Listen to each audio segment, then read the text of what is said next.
tangu nzero kuya c'est-à-dire mutu na mutu amekanana kumibongisa ndenge balobaka na Kikongo kinkenya mpadila mutu na mutu wa mibundila.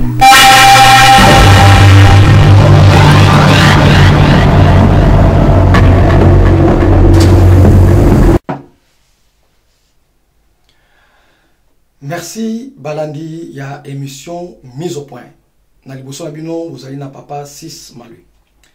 Ya solo semaine passée Teutaki ko lancé émission ya mise au point. Oyo et lobelaki mingi autour ya actualité ozoleka sikoyo torbi boye lukutakano. Mais tu as commencé que lukutakano ezali nango ba dérivé, c'est-à-dire maman ya likambo ezali nde résolution. Et tu as dit que résolution yangonde moto ememi apostasie katina lingomba.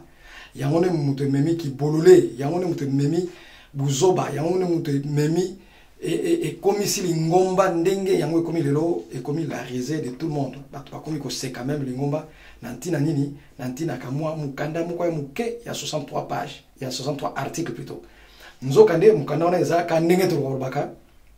Mutagola kisayo tala nzeta kombo yango yo omone na yoka nzeta kombo mais ayibiso ke non nzeta kombo eza avion voilà eza lokola mukanda wana eza na mo papier moko pamba mais papier wana soki koti na kati ya chambre na bino e kabuli bato soki koti le bino na kati ya chambre soki bino mi bale bondimi yango ça va soki bino mi bale bobo yango ça va mais soki moko andimi moko boyi oyo andimi yango akomi na motema ya kanda par rapport ya muto aboyi yango. C'est comme ça que tu vois sabino ke mukanda wana eza mukanda moko malamu te ezali diabolique ezali satanique. Je crois que historique nango ekozala mukolo pesa yango pamba te na landeki pe lisusu émission ya monsieur Matondo ou avant na mboka ya Créy en France. Je suis désolé, dans l'émission Salagina Papa Lambert, mais je vais répondre calmement pour être à Yebi histoire, il y a Ndenge résolution bandagite, à Yebi histoire Ndenge Makambo et Bandaki, où il y a mis conflit dans la carte de l'Ingombate.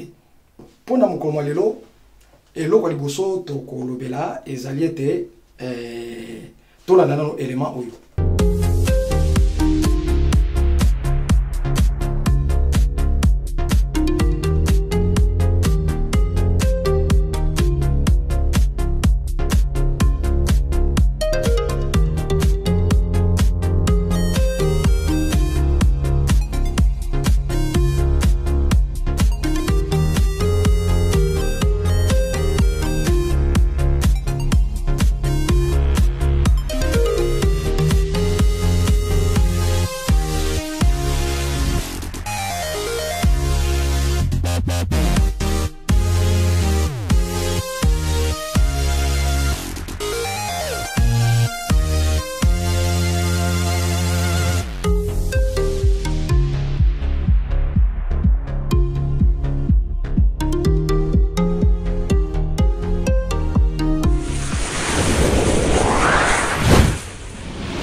Nabanze élément autre landi ezali élément ya football mingi tango suba retourna mais boye nini lisusu na football na kati ya les combattants Nzambe effectivement image na tie po bisonio soto mega ko comprendre eloko ba bengi hors jeu. Donc thème na biso ezala qui était hors jeu. Alors ngai tellement que nazana nga professionnel ya football te ndenge ba papa il faut suivre là du azali. Alors on a se renseigner auprès de Nabango, on va y non, on allé ma passite, bon, l'accès quelques images où ils ont mis hors jeu aux alaka. Alors hors jeu, et là qu'on a remarqué, tout remarqué ensemble les alinini, Moutou Asa Bima qui déjà Asa hors Massano, c'est-à-dire Asa hors cadre au jeu normal les autres passés. Mais Azu Ballon a salipé qui a dribblé a marqué but. Nous avons des buts, juge de touche à ça, Matsaki draplé pour nous relaxer. Aux alliés hors jeu. Alors les matchs déjà drapeau à ta équipe n'a bien gagné wow et ça n'a pas te bignon sur ma marque hors jeu et ça les bimoko ça valable était à moins que l'arbitre s'est trompé. Or ceux qui besoin l'arbitre moko s'est trompé ou azali vraiment correct azali vraiment la véracité na ye na véridique. Donc hors-jeu écoute kaka hors-jeu. Alors hors-jeu en ezali thème na biso yango ne to développement en quelques points au courant ya ba mission autozolanda mais pourtant le bela hors-jeu na kati ya lingomba papa mfumalo le bete nga na kozala arbitre. Alors, arbitre, papa, quand il parlait devant l'équipe banguiste. D'abord pour l'équipe banguiste et ensuite pour le monde entier. Voilà. Parce que Azan Zambé, Azol, Batou Yazolo Bela Bango, Soki Boulani, Malakwana Malamute, et que touché nan binomoko nano. Voilà. Même s'il parlait pour le monde, même s'il parlait pour le Kanakati Namboka, mais du fait que Biso Batozala qui est présent dans le moment où on a Tozolanda, et que ce sali ndenge kaka bato mukili pe bazo sala donc liloba wana eko toucher na bino eko toucher na biso bato sala qui présent d'où papa lelo azali arbitre na oyo ezali koleka kati na lingomba. Alors papa na jeune aye oyo ye azali arbitre je eza organisé, c'est-à-dire papa a teyi pendant 40 ans. Nyonso kimbangi se nyonso akolobaka yango papa atei biso pendant 40 ans. Alors na 40 ans papa tei a te ba jalon a te ba fondation o ezali keza inébranlable a te ba fondation mo ezali ke mutu akoki ko modifier fondation na te ndenge e komami même na mukanda ya Corinthien ou na voilà que na a te ba fondation o ezali te mutu nyonso soki ko tonga il faut tonga likolo fondation na. Mais ceux qui ont tongi en dehors de la fondation, donc directement tout le baquet, aux alliés, na hors-jeu. Alors, je crois que ils ont la parole mon ko papa à l'obéla qui sur le principe na oyatiki. Je crois que autant ngango moke na lettre oya sala qui papa l'ont dit là pour na l'accepter. Mon tout nyon soyo a ko beta en dehors ya terrain oyatier, il y a la fondation oyatier, c'est-à-dire Moutouana azali vraiment hors-jeu. Alors, Torotanga, quelques écrits, Oyakumaki, na lettre naewana. Ezali, lettre, il y a papa, Fumolongo, Akomelaki, papa, Luntadila, Ndalaza Fois, Lerwana Azaki, secrétaire général. Akomelaki était que papa Luntadila, Asalaki Mabe Moko Boye. Allez, papa a commis les lettres. Non. Papa Luntadila revenait d'un voyage. Mission de service Kandenge Banarosala, à Wouti, voyage, Nankamba, a remarqué Makambo Gazalekuna. Tant que la Kinshasa, a eko yo kapeli susu Makambo. A monike, Makambo yo eko ko créer danger pour la Lingomba. A commis les chefs spirituels naïe. Donc son chef direct, ou azaki chef spirituel na Bissonios.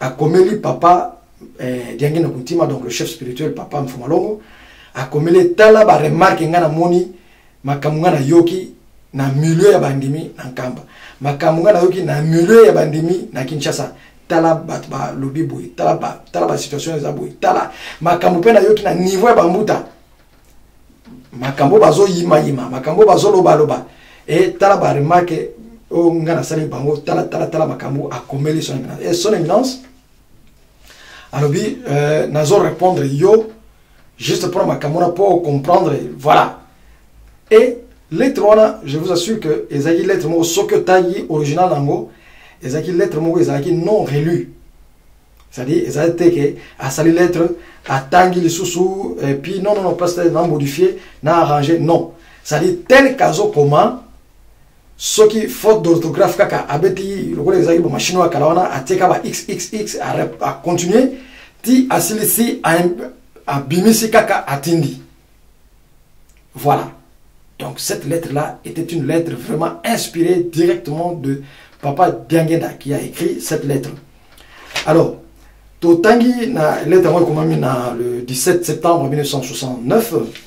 Alors, ce Totangi na place Moroboye à Lobi-Boye. Aussi longtemps que nous ne sommes pas divisés avec mon frère, l'existence de deux églises kimbanguistes ne peut jamais voir le jour. Il se peut parfois que mon frère puisse ne pas partager les mêmes points de vue. Voilà. Il se peut que, parfois, mon frère puisse ne pas partager les mêmes points de vue que nous. Ce qui est d'ailleurs normal, parce que ceux qui résident en ville voient les choses, les problèmes d'une autre manière que ceux qui sont au village. Mais, ce n'est pas une raison pour qu'il y ait une séparation parmi nous. Jamais. Voilà d'abord, ils ont parmi, jalon. C'est-à-dire, son éminence a prêché l'unité et la famille sainte. Alors, même si tous la même pensée, même rayon d'onde, il y a pensée, parce que il y a papa qui se regarde en ville, et tu as situation sociale et puis leur frère aîné qu'ils aimaient aussi beaucoup, Azagi na niveau Yankamba. Alors, du point de vue humain, par rapport à Makambo et l'environnement, je crois que Baomi Balé a la même vision de vue dans les Kambo. Mais cela n'empêche pas que base ensemble. Voilà. Donc, c'est parce que c'est coordonné toujours pour être base jamais divisé. Donc, aussi longtemps que Baza a envie, jamais va continuer à la diviser. Donc, il a prôné l'unité. Et puis, place mon voyage comment. Le jour que le bon Dieu désirera que je quitte ce monde, j'espère qu'à partir de ce moment-là, les choses marcheront d'une autre manière. Et je me permets quand même de vous signaler que tous ceux qui contribueront à changer la physionomie de l'église kimbangiste auront des difficultés incroyables. Et il y en a qui seront exécutés, même lapidés, pour ne pas avoir suivi à la lettre ce que le bon Dieu a voulu. Dieu me voit au moment où je vous parle. Malheur à ceux qui essaieront de nous diviser. Malheur à ceux qui essaieront de nous diviser. Car ceux-là, je le dis d'une manière solennelle, il faudra pour eux leur attacher une mêle au cou pour les précipiter au fond de la mer. Car ils ne calculent pas encore l'importance de notre existence et vivre en unité avec mes frères. Voilà. Donc, wana, tu dis comment donc, cadre déjà, papa, Fumalongo a tracé cadre, a tiré fondation, a tiré base, où la solidité, il y a l'église qui m'enguiste.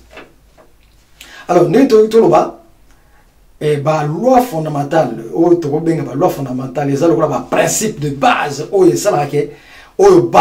qui m'enguiste, mais la valeur nango, principe de base, il y a les bosses, c'est mibeko. Et mibeko, mon papa le dit non, toi qui ne moussicate. Alors, la Bible m'a dit résumé dans ma camunisate. Bolingo, mibeko, misala. Peu même, dans parole testamentaire, le 2 janvier 1992, à Egolobake, bilo komi satona soki bo négligé yango. Pas si na bino aussi la té. Parce que, pour la papa Mfumalongo, Kimbangi Sazali Mutoyo, a komema air moko sika, a komema vent moko sika, et vent on a ezali vent moko et tourné na kati ya RDC kakate. Non, un vent universel. Pour être et même un nouvel ordre, il y a que vivre en kati na mokilo yo. Pour mutu azo al son espoir, il y a que mona esengo ko zala mutu, il y a que vivre en kati na mokili. Alors c'est comme ça le baki principe nous sous socialité mi beko bolingo misala. Il y a mona n'introduit le bas alinga qui division té. Donc voilà ça va principe de base, il y a cadre oyo papa Mfumalo a tracé pour na lingomba. Et puis papa lisusu ayokoloba soki to la même lettre wana, c'est-à-dire à soutenir mingi na unité ya famille sainte. Ozoma papa soutenir mingi na unité ya famille sainte. Non seulement ndenge ya komi wana que malheur à quiconque cherchera à nous diviser. Et non seulement pour la bango, mais à l'obéli même pour la postérité na ye. To la nanano image oyo. Désolé, ezala Papa Charles, ezala Mariana, ezala Nelly, ezala Marie, soko banane. Bosala bana nanga attention.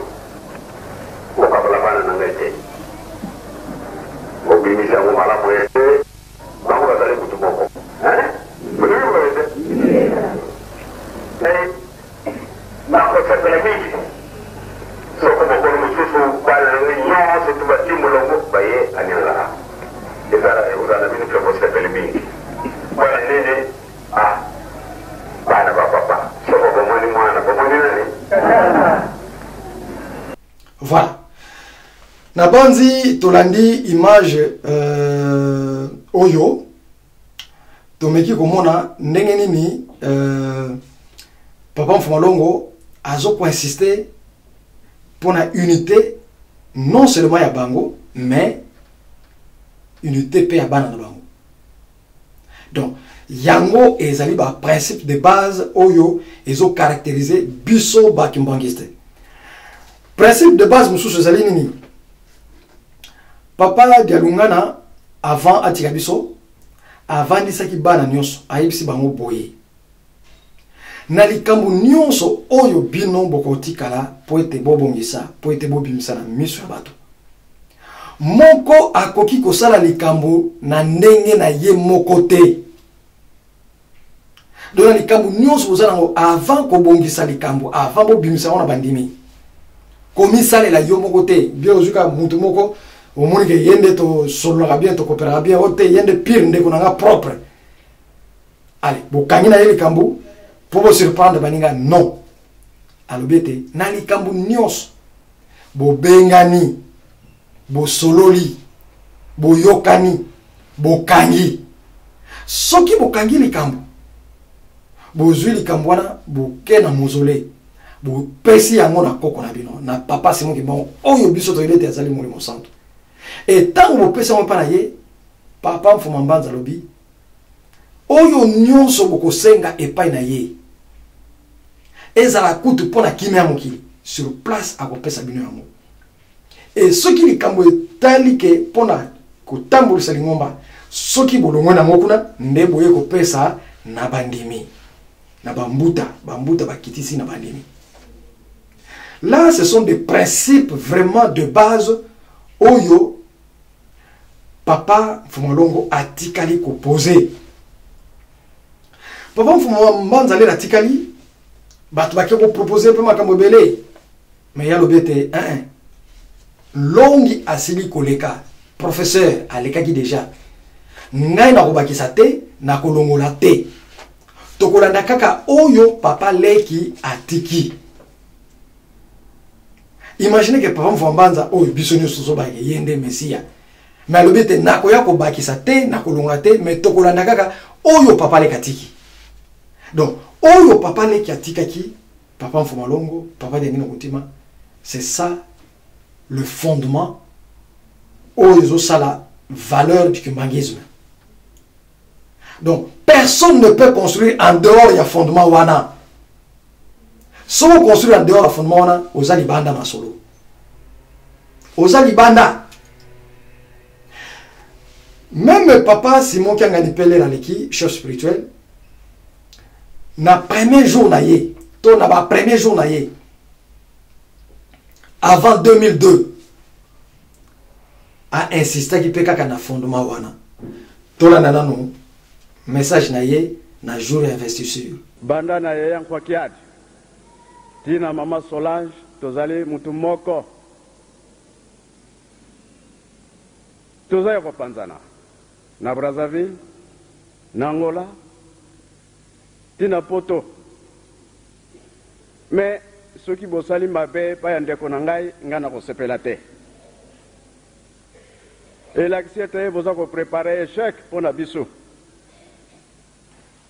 Kasi ceux qui tozaya ko kangana réussite ezali. Eza boyete hein? De la place ngana telemi ngaza mukuse bango nyonso baleki ngai. Soki na bombani na sima ndeko na ngai esiko komona ngai?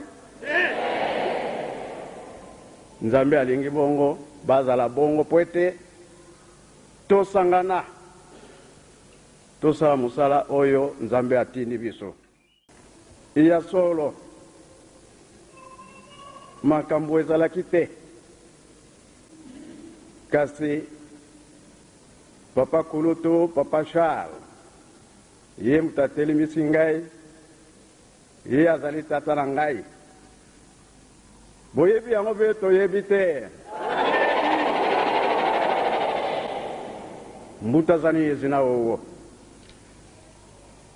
papa Kimbangu abote papa Kulutu elelo oyo papa Kulutu atikali kobota biso bango baza bandeko na ngai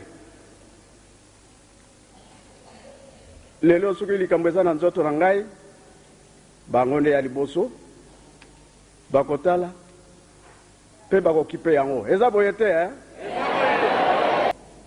ngai soki nakimi bango bango mpe bakimi ngai ndenge touti kolanda message na ye d'abord a insisté que bato balekisi ye ezali bandeko na ye bato balekisi ye ezali bandeko na ye aye koloba lisusu bokabola biso te talanga nde naza mokuse boye soki nabomami na nsima bandeko na ngai bokomona nga te e ngai nakosala nyonso nakima bango te po soki nakimi bango bango mpe bakimi ngai e soki tokabwani ndenge wana ekozala échec ekomema biso mpasi bon lelo toza na échec elakisi nini voilà donc papa Simon a insisté na likambo wana et puis papa Simon aye kolakisa lisusu ete bazali ebele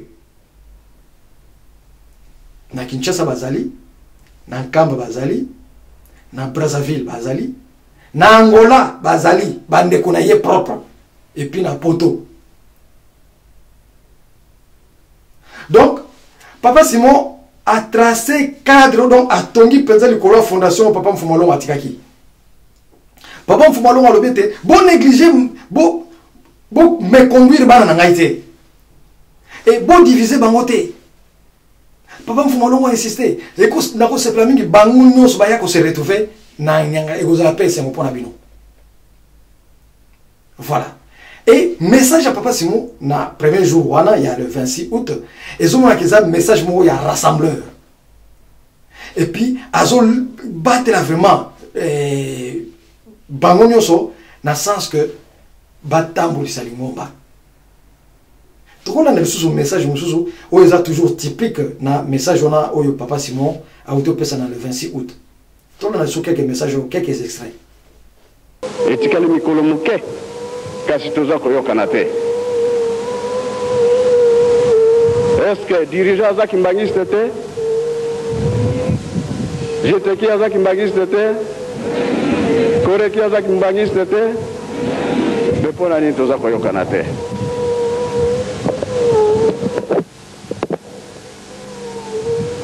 bokobunda mpo na ngai te bokobunda mpo na papa Firme te bobunda te mpo na papa Charles tozali mutu moko toyokani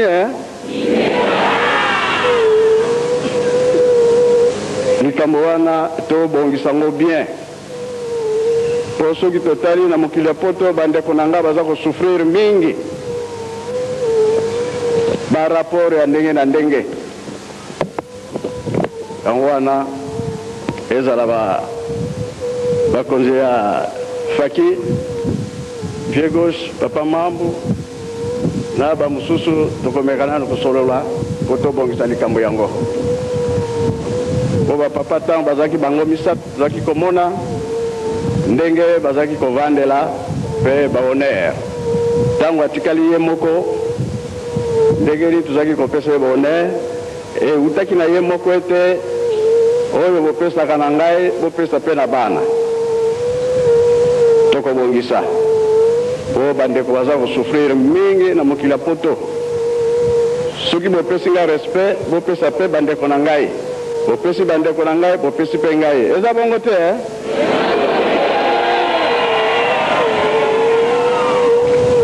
pamba te toza na mokumba eza te ke toprepare échec soki toprepare échec ekozala na biso pasi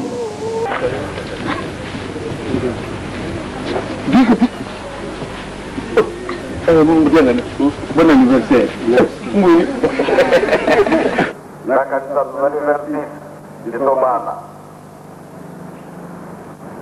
likambo etozana yango ndenge papa représentateur auti koloba mpona nga moko ekozala pasi Pero kwa la bake kubazali yenge toyela kapona konolisa isi oyo nyonso omoni pesa likambuna yo oyoki soki bolobi ete ngai moko bamosusu te 3 jours azaka ngai te 5 jours okoya ozwi ngai te okobeta zuma bako me oza na likambo opesi na biso nyonso oyokani omona papa Alphonse, papa Joseph, papa Sako, bambuta Fakali, maman Micheline, tozali ebele bapapa Armand oza na likambo opesi. Maintenant, quels sont les enjeux oyo ekosala ke bato bazala libanda ya masolo, c'est-à-dire bazala hors jeu? Les enjeux liboso ezali nini? Tango papa Simon auti kolobake depuis le 16 août papa Mfumambanza atiki biso kobanda tango wana bato basali na papa Mfumambanza abuo pia phrase wana ezali phrase oyo batu bavandi babeti siko bakalcule bambuta aye po ete aelimine biso na kati ya masolo. Il faut te créer quelque chose. Kaka ye nde toko diviser. Ba calcule bandi. Je vois que la mission autour le cas dans l'axibino papa Lando le bien très bien. Papa Lando le très bien. Les canisi, il y a résolution au téléphone et pas à papa Samba. Et puis batuni ba question sou atangi a cité batebele o bazaki na kati ya circuit pour ba banda maintenant ko fomenter ba histoire pour ba kotisa na mitu ya batu e beba et ba banda ko contredire, c'est-à-dire ba tonganda ku na likolo ya fondation mususu. C'est comme ça que na eu na lobakete résolution oyo ememi lingomba na place yango ezali lelo ezaki basé sur les déclarations ya papa Lutung. Voilà, bah c'est basé na déclaration na ye et non na ba déclaration na maloba oyo to uti kolanda oyo ya papa Mfumalongo aloba asala na mikanda asala ba lettre alobi pendant 40 ans. On ne s'est pas basé na écrit wana to na ba parole wana. Mais c'est basé uniquement na parole ya papa Lutung oyo abimisi na réunion coutumier. Donc lelo les enjeux ezali nini? Eza lokola eza kutu lokola te ezali problème toza nango ezali problème ya bato bazozwa likambo ya coutume balimba kota na kati ya ngomba. Enjeu liboso ezali présence ya Kinzungidila. Kinzungidila ezali nini? Kinzungidila ezali tous les villages environnants Yankamba ezaka mo mboka ebele pon Nkamba ezali likolo ya montagne. Alors aux alentours ezana plusieurs villages aussi oyo ezala lokola et entouré Nkamba de part et d'autre. Alors ba village nyonso wana c'est-à-dire Kinzungidila ezungi donc les villages qui encerclent Nkamba. Voilà, Kinzungidila. C'est comme en français on peut dire les villages de l'encerclement. Mais na kati bamboka wana tout le monde n'est pas kimbangiste. C'est-à-dire batu na batu mutu na mutu assemble ka esika na yepe. Quelques-uns bazali ou bazaba kimbangiste. Voire même le village le plus proche où ezali ke place ali boso papa Simon Mbango Sali miracle. C'est un village protestant. Mais le plus proche ya Nkamba. Place maman Moulou bandagi ovanda l'air baté en réclusion que à koko tali sous son kambate nangombe yitsuka. Mais il y a tout un temple protestant wana. Ça dit tout le monde du village wana bazaba ki mangi cédé. Mais basala mutuel. Il y a tous les gens oyo bazoko appartenir na ba village wana oyo zoko environner Nkamba. Donc c'est pour vous dire que mutuelle on a ezali mutuelle kaka yaba qui mangi c'était. Il y a aussi des noms qui manquent dans la carte mutuelle. Mais cette mutuelle, n'attend papa, c'est la carte qui est fonctionner et agir dans les activités de l'église. Parce que les gens ont batté. Mais à partir, il y a 2002, mutuelle Wana et Bandi coexistaient. Mais fait na mwezo na quel Lubumbashi ye obo fongola miso ba mamba tata bande ko 3 secteurs fongoli miso tozana tangu susu ya kukanga miso te faute na biso te fongola miso mteluki makambo na hôtel Malibela. Alors Angel Bosso Zali yamwana to landaki monsieur Landu ou to landaki kamo mukepe awol yebisa biso au fait et lo cohésion ma Batba qui na orge Angel Bosso Zalinini. Angel Bosso. A autant que 3 secteurs. Et puis, Ndengini Basalaki, pour être 3 secteurs, on a influencé tribu Moussoussou pour être me connaître ma cambo papa Fumolo Watikaye. Alors, campagne bandi. Toye, stratégie salami, ma cambo pour fanda. Faut besoin. Ndenge za boye biso be donc to saka réunion 3 secteurs ba biso collectivité na son timanti lunza dina go matadi so bo fandi si makambo très bien tango boko zwa bandibu bozuba manyanga bamboma banane ale makambo mbala moke ukita mukilimba bayoki yango ah voilà papa le mwana papa te bala makambo ko fanda stratégie bandi oyoka stratégie et bandi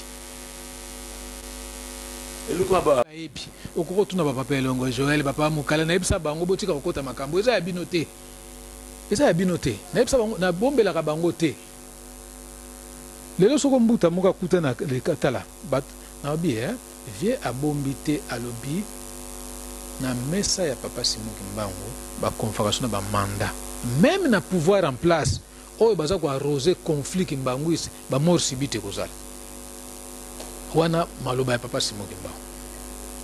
Alors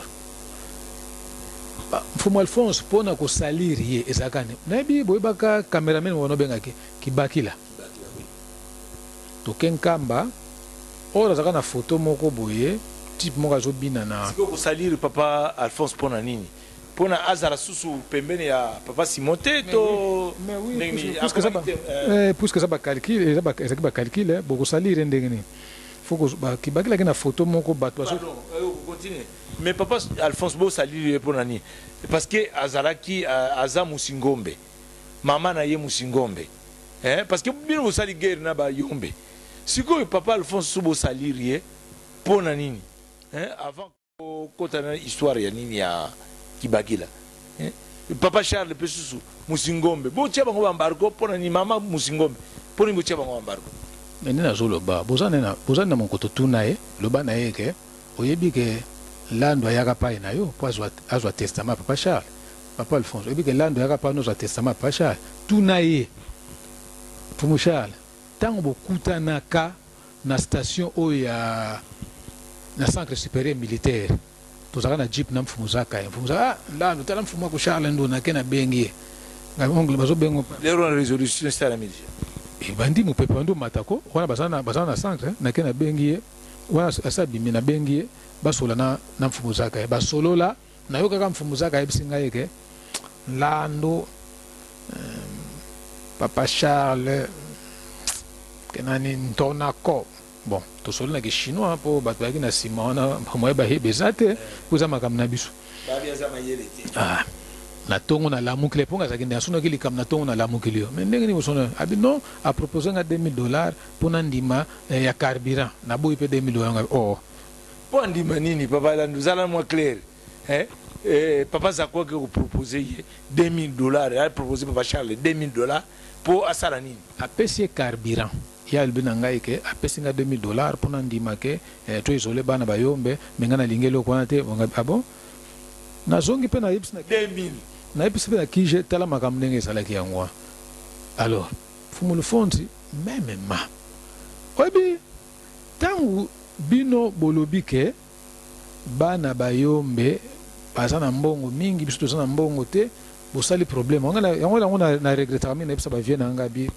bokendaka vitesse mingi bonga botika ngai nanu luka boyebi nga chargé de mission difficile nakende na kutana na bango tosolola soki ezalaki ndenge wana tonga tosala ndenge mosusu mais lelo oyo ozomona bato bakoma otuna biso ndenge question posé eza moto ya liboso te mais ndenge ni papa Alphonse mpe fo aza libanda papa Charles mpe fo aza libanda yango nazoloba te fomo Charles ndenge aza wana nakoma na stratégie ya kibakila toke na nkamba foto ya mwasi mo bazobina na mobali mwasi mo na mobali na inter bakate elongo wana bien kibakila te elongo ya sidi amonte siko alongoli mutu ya mobali waza kubina wana akamati atie mutu ya papa photographie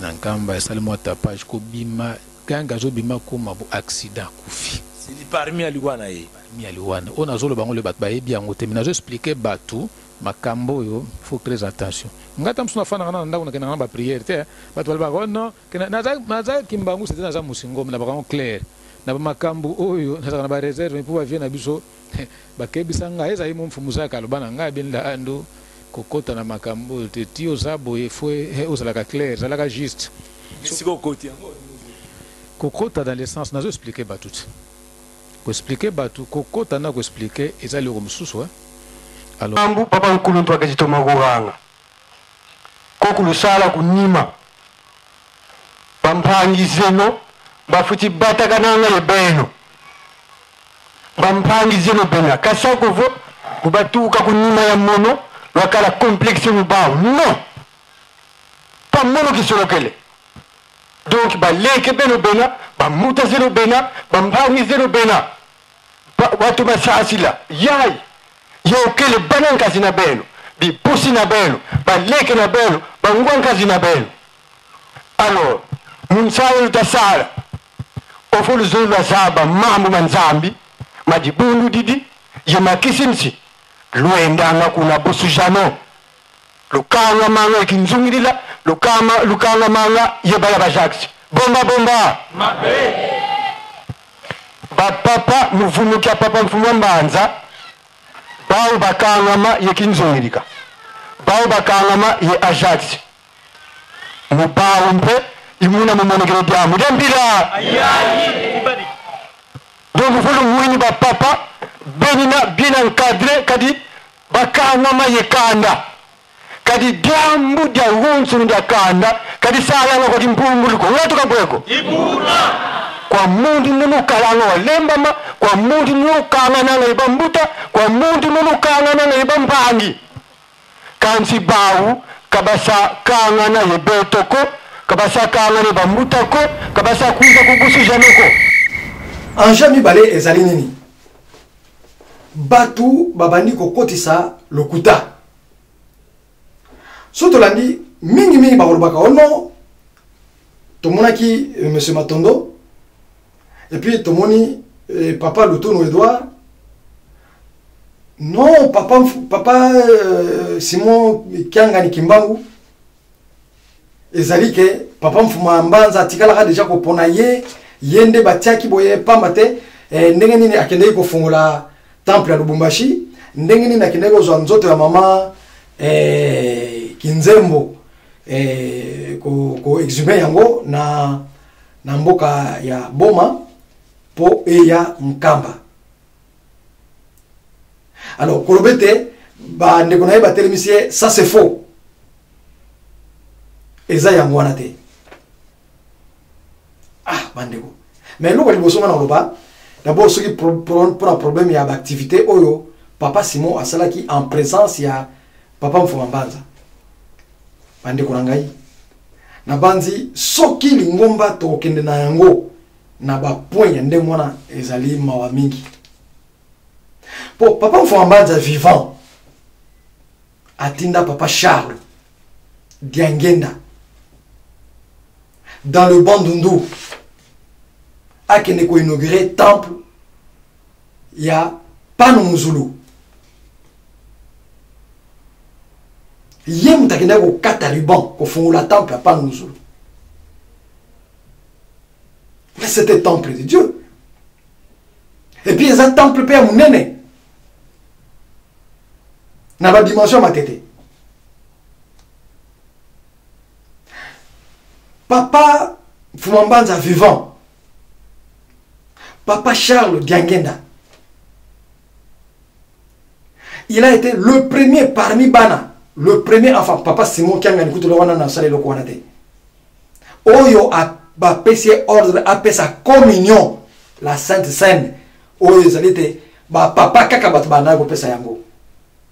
Ye ake a payé la Sainte Seine dans le banc d'Unduna qui quitte. Si vous avez non, pouvoir bâtir les panaïs, kaka.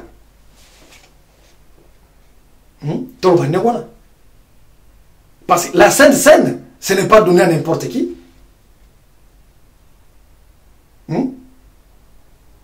Parce qu'ils ont parmi les grands sacrements de l'Église. Parmi les grands sacrements de l'Église. Exhumation est sacramenté. Mais, ouane zali ba sacrement ya lingomba. Oyo, papa, Charles Fumambanza vivant a payé ordre à qu'on pèse à Sainte-Seine a payé yango. Donc argument na kroba et lokwana eza yangote. Eza parmi ba orge.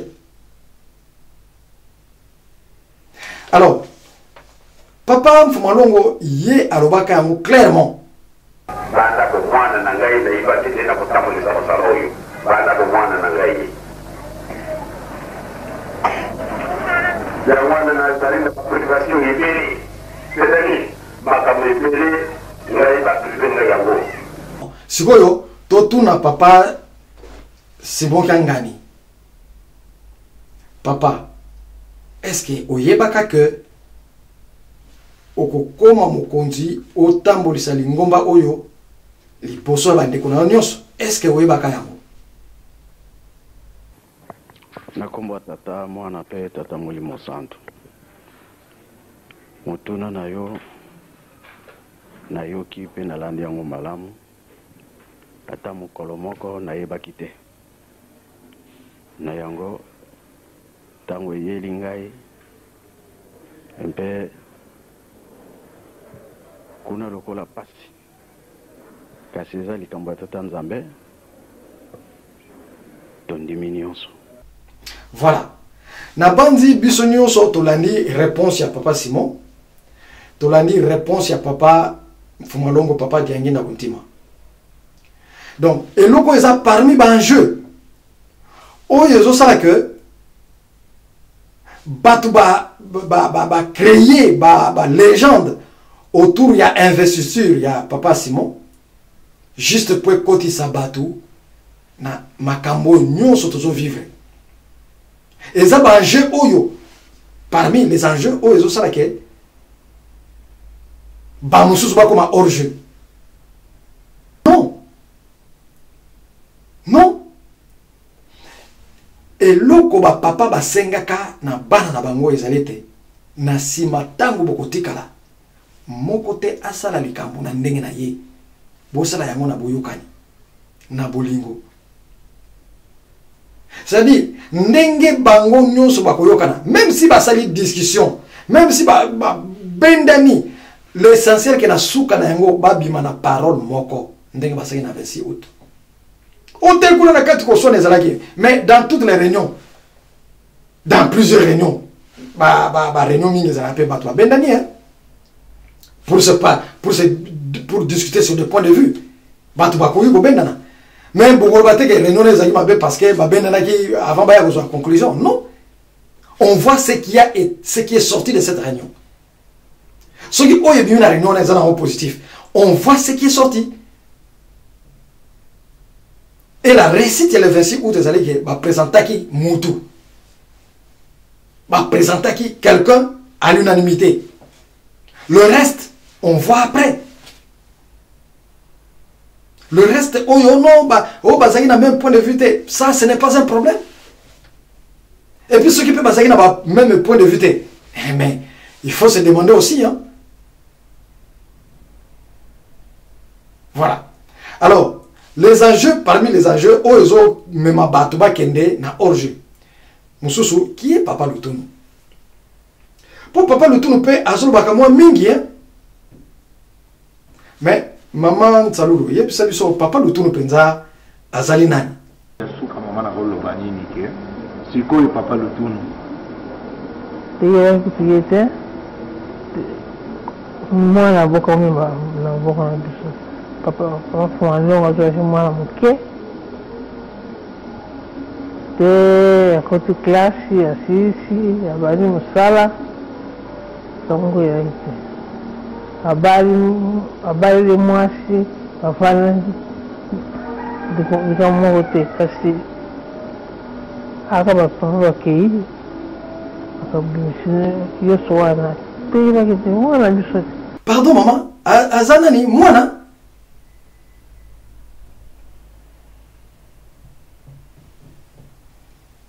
Batata ape ba maman. Tolandi hein? Papa Lutuno azali mwana oyo ba bokoli na ba papa. Ba préciser bien aza oyo bango ba bokolaki. Mais comment mutu ba bokoli? Mutu azolo ba awa maman Nsalulu aye après maman ya papa Paul. Mais ye azo parvenir ba ngana yi na tik na yebi maman Tsasa te. C'est-à-dire babala qui est ya yebité. D'où aza papa Paul aza mona papa te. Et puis ba on a baza considéré te parce que ye a yebité pendant que ye aza mwana.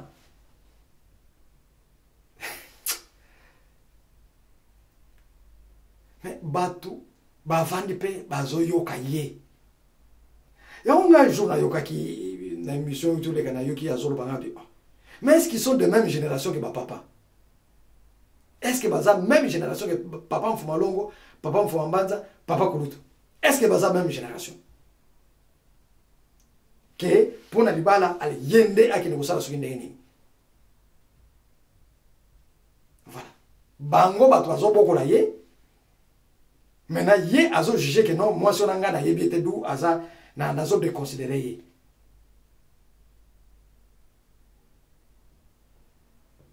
Voilà. Alors, problème monsieur Zali, parmi les enjeux, bah, jalon oyo Zali que, et koki comme même incompréhension Zali, papa Paul. Mais pour la papa Paul, na kotia ka moi séquence moko ya émission moko. Oyo papa Kovubaka Salaki, je trouvais ça vraiment bien. Marc Alandisi, alors je préférais ne pas bouger, na reprendre et l'okwana biso tolanda mona. Tolanda no ndenge Kovubaka a décortiqué le kambo ya papa Paul. Tolanda.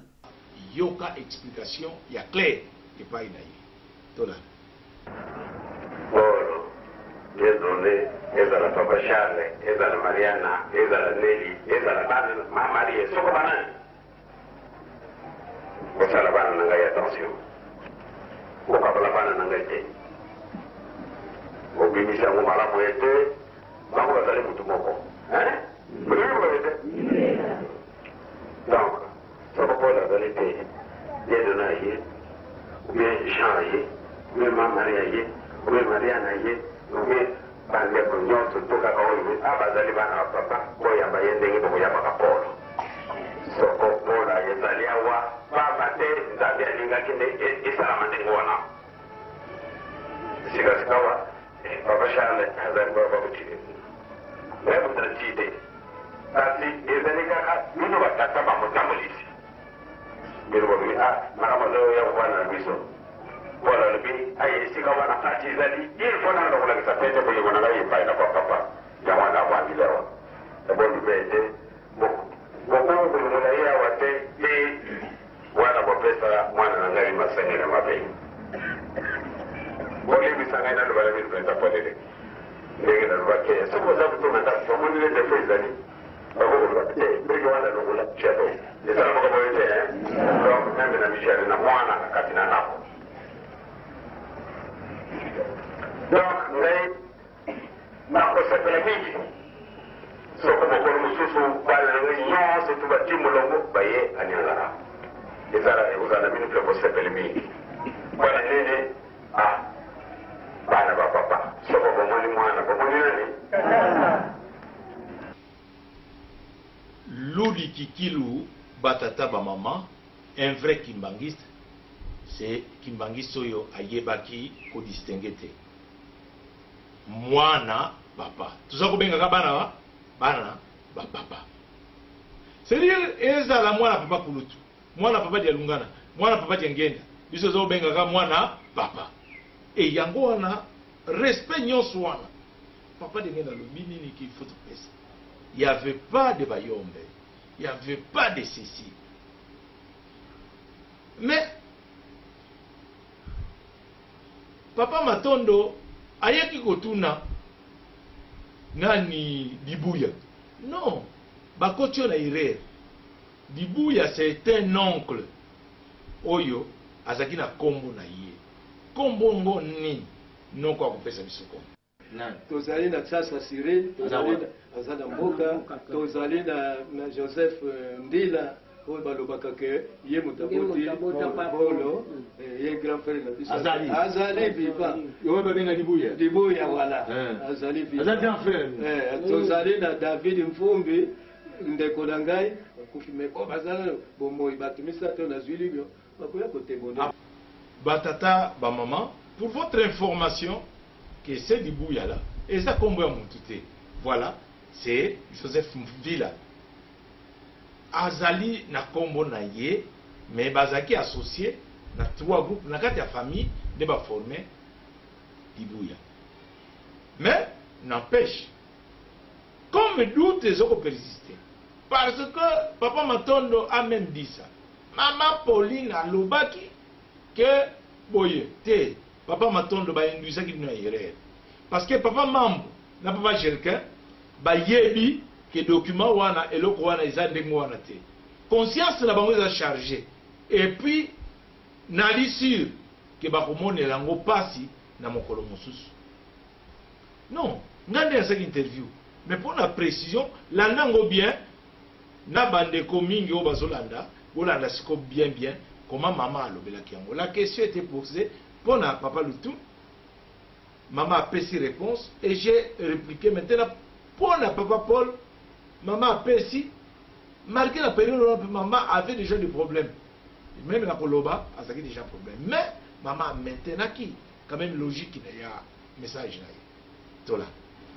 Yasuka mama na Koloba nini ke sikoyo papa Lutunu. Teyewa kutiyete mwana boka mimba na boka na biso. Papa fuma longa zo mwana muke.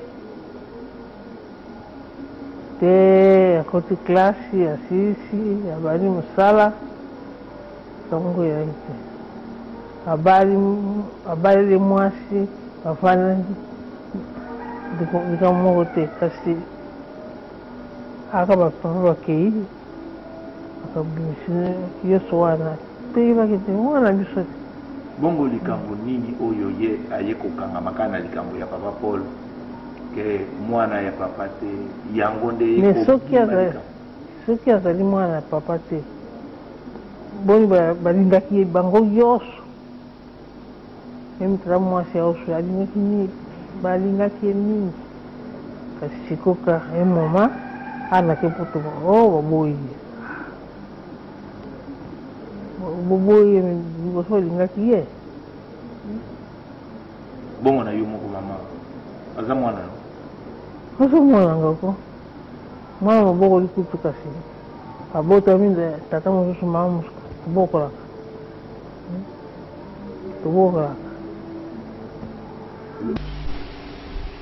Je crois que batata ba maman bolandi malamu place wana niance wana esalamaki na suka yango nde balinga baprofite nango. Mais tozalaki mayele ntango nake poto malgré nakutaki mama santé ezalaki nango mabe, mais par rapport à histoire maman accordaki nga interview nde na banda kopose baquestion malgré ça pris du temps mama aza koloba natunaki mama précise ngai parce que likambo wana bakoselaki yango makambo mais mama mpona yo moko yoka question na posaki bolanda bien s'il vous plaît bolanda. sikoyo bango papa Paul babotani boni na bango bango combien 4 nani na maman Nelly est allée plus loin. Et après ça, moi exemple moko oyo mutu moko akoko bénéficier nango soko za mwana papa te ro bénéficier mote wapi maman baza ko attaquer parce que bolinga te asali musali monani asali musali angola et monani. Alors tu sais les gens c'est de la jalousie tout simplement. Ngala yoga ki o azane ko ba azane ne ko na bango te mais apesa ka bango ba mbongo yango wana ba koma ko accepter comme ne ko na bango. C'est triste hein. Un chrétien qui dit des choses comme ça c'est triste. Bon ba papa accepter qui est na bisoté. Tout ça va accepter qui est. Donc papa lui a ko mo o kanisale ba papa la. Tozo ko ta ki longa. Papa ta mususu akovali sa biso ayi wana bana. Ana kaka même kutu bana biso toboti bali ko assiste na ba réunion wana te ni biso basi na biso bako assiste na ba réunion wana te biso kaka papo nitazani kutu mwana ndenge biso bozoloba ke azali mwana ya papa te assiste na réunion ezosala bino eko faire réfléchir bino te soko o réfléchir kana likambo wana koloba bi pas au fait oui parce que le papa azali ko accepter bana na biso te to kamakile na biso papa vitete na linga kaba pino kaba no biso to boti papa Paul azalaki kuna na kati donc ça veut dire que papa Paul azama na papa mais comment les gens ne peuvent pas réfléchir là-dessus aux hommes donc mutoko so yiniye oso yiniye o yiniye le beno ko dine ko casser ye ah ilo ya mwana to sala ikamwana comme c'est casser bien